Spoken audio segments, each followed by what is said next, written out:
So really quickly, y'all, is Kia. Let's talk about blind spots. So blind spot number one that we'll talk about is unforgiveness. You know when you're driving and you don't actually look over your shoulder and you're trying to change lanes, but you can't go because there's a car there. You didn't check your blind spot. There was a car there the whole time. You didn't check your blind spot. Or it crept up on you and you didn't check your blind spot. So let's talk about it.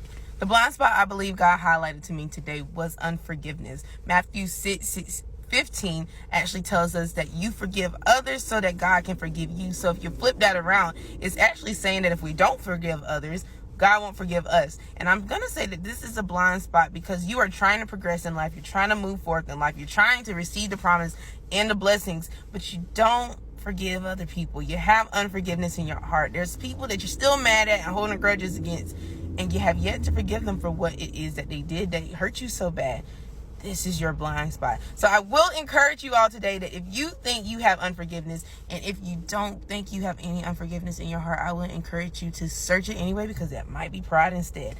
But I would say that if you don't think that you have unforgiveness, I would ask you to take the time to ask God, where is your blind spots in unforgiveness? Who is it that you haven't forgiven today? Who is it that you're still upset with? Who is it that when you're talking to them and you're acting upon anything, you're acting upon unforgiveness? Who is it that you need to forgive? Who is it that by faith, even though they did something so wrong that is unforgivable in your eyes, you still need to forgive it? Because that's the key. It doesn't even matter how bad it is. Forgiveness is still key, and that's how you move forward, and that's how you keep those strongholds off of you. Because Satan would rather that you stay in unforgiveness and not forgive a single soul than to be able to receive blessings and promise and forgiveness from Christ. So y'all, sit with that, stick with that. Ask God, what are my blind spots in unforgiveness?